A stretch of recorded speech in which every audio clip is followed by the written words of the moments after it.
વડોદરાના માંજલપુર ગામ ખાતે ક્ષત્રિય સમાજ દ્વારા પુરુષોત્તમ રૂપાલા વિરુદ્ધ બેનર લગાવવામાં આવ્યા હતા, જેમાં બેનર ઉપર ચપ્પલનો હાર ચડાવવામાં આવ્યો હતો। રાજકોટ લોકસભા બેઠકના ભાજપના ઉમેદવાર પુરુષોત્તમ રૂપાલાએ ક્ષત્રિય સમાજ પર કરેલા વિવાદાસ્પદ ટિપ્પણીને લઈને રાજ્યભરમાં વિરોધ ઊભો થયો છે।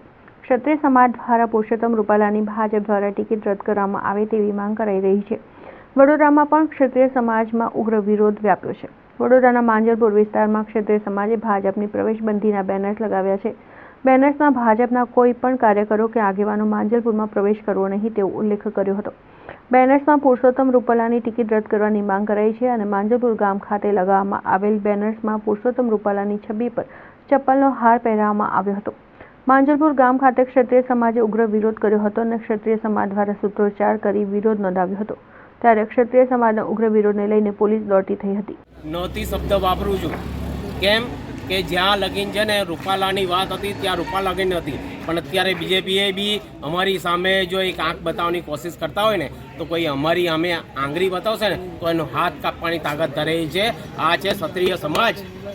જ્યારે રાજકોટ બેઠકનું છે તેના પડઘા બરોડા પડ્યા છે, કેટલું યોગદાન એનું કારણ છે ક્ષત્રિય આ ખાલી રાજકોટના મત વિસ્તારમાં કે રાજકોટનું ખાલી મા દીકરીનું અપમાન નથી કર્યું, એ સમસ્ત હિન્દુ સંગઠનનું હિન્દુ સમાજનું અપમાન કર્યું છે। સમસ્ત હિન્દુ અને સમજો કે ક્ષત્રિય સમાજની મા દીકરીનું અપમાન કર્યું છે। એ કોઈ દિવસ ચલાવવામાં નહીં આવે અને જરૂર પડશે તો તલવાર હજુ ઘરે મૂકી છે, ચલાવવાનું નથી શીખ્યા। અમે ક્ષત્રિયના દીકરા છે।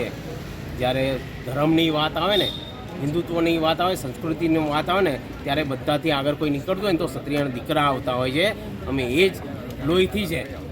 અત્યારે લોહી એટલું બધું ગરમ છે કે એની કોઈ લિમિટ નહીં, પણ જરૂર પડશે તો જે ભાષામાં સમજશે ને એ ભાષામાં સમજાવીશું। અને આ માંજલપુર વિસ્તાર છે એ માંજલપુર વિસ્તાર ક્ષત્રિયોની ભૂમિ છે અને ક્ષત્રિયો સાથે બીજા અમુક કેટલા એવા સમાજ છે, ટોટલ સમાજ એ ક્ષત્રિયોને જોડે છે।